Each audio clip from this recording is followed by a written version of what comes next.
Anish from BlackBull Markets. Behind me, we're looking at the chart of silver, which has been on a rampant rally over the last year. 80% in gains from the May last year to current date. If we're looking at the chart, we're around the $14 an ounce mark, and now we're pushing above $28 per ounce in silver. Silver, of course, the shiny silver metal that is sometimes overlooked when we're looking at the metal sector, with a lot of focus on gold, which of course has had a rampant rally itself above that $1,800 per ounce mark and comfortably trading there now. Of course, a rush to the safe haven is clearly on as investors start to price in higher inflation for this year.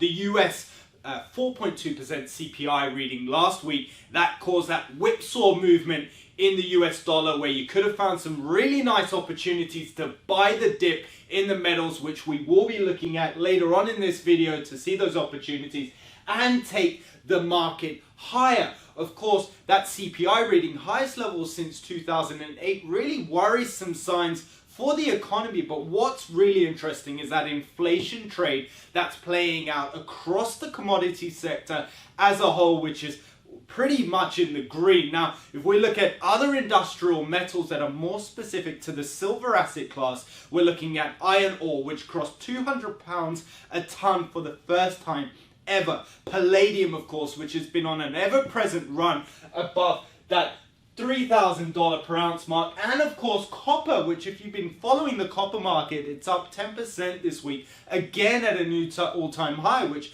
these commodity currencies really gaining on the strength off the back of that, the Canadian dollar and the Australian dollar as well. But what we're looking at today is silver, and as we can see over the last few weeks, silver's rallied from the $23 mark all the way up to the $28 mark, and nothing really stopping it. You are getting some nice opportunities to come in and buy the dip, and that's really been the play for commodity traders who are looking to really plant full steam ahead on silver, pricing in those expectations. Now, why is silver in the spotlight? Well, of course, if you've been following government initiatives for zero carbon emissions heading into 2030, that relies heavily on silver's demand increasing, and that is simply due to the number of electric vehicles and the amount of silver that's required to be placed in electric vehicles, as well as solar panels. So really positive expectations for silver to perhaps make a move above that $30 an ounce mark and steam higher, which we'll have a look on the higher time frame in a bit. This is a weekly chart, so it really shows you that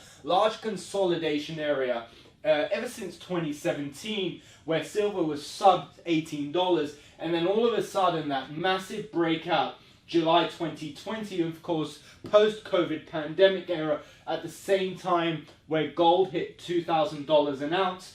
Silver tested that $30 mark, tested it twice there, once in August 2020, and again, of course, at the later stages of 2020. We're now looking for a path up past that $28 mark and into that trading range, just sub $30. You see those two large wicks here, well, 4 wicks within this trading zone, really marking a lot of volatility around that area, and resistance zones around the $30 mark. So we could see some swings again to the downside and some whipsaw movement, but that really gives you the opportunity to look at getting back into this trade. I've got a 50-day moving average marked on this chart, and we'll look at that into different time frames. Could give you an idea of some really cool entry points for really playing this fundamental trade where we see silver demand expectations increasing. So if we have a look at a lower or smaller time frames, we can see this 4-hour chart here, and it really brings us back to that CPI reading, which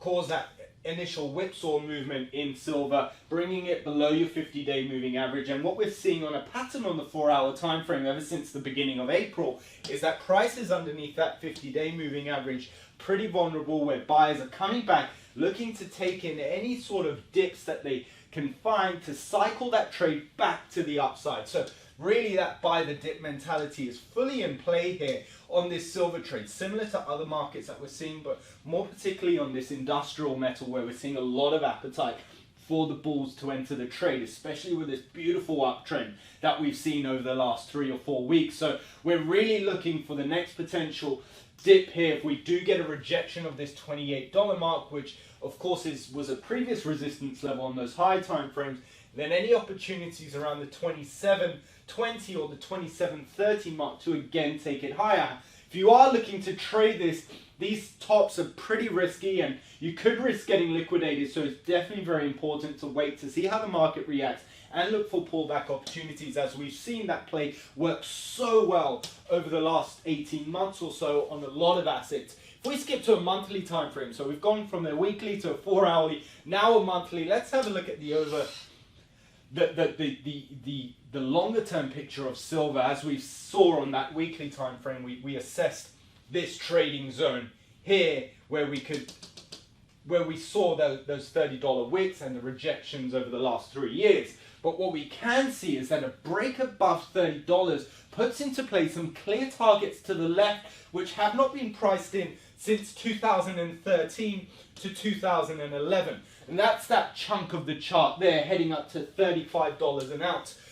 That is a very real possibility for silver should we get the break of this $30 mark and see higher prices. As we're seeing in gold, of course, is already trading close to those all-time highs, but silver's all-time highs are looking more around that $50 per ounce mark. So we could really get a short squeeze in demand on silver, and that could lead to higher prices, especially with this tight trading zone we're in at the moment. A clear break of $30, and you're looking at a $35 mark as your next target for the bulls in this trading range. So it is one to watch. It is one that you should be watching over the next few years, especially as central bankers are becoming more and more hesitant in raising rates, and of course your liquidity still flows in the market. Inflation expectations on the rise, and we are seeing higher inflation prints around the world.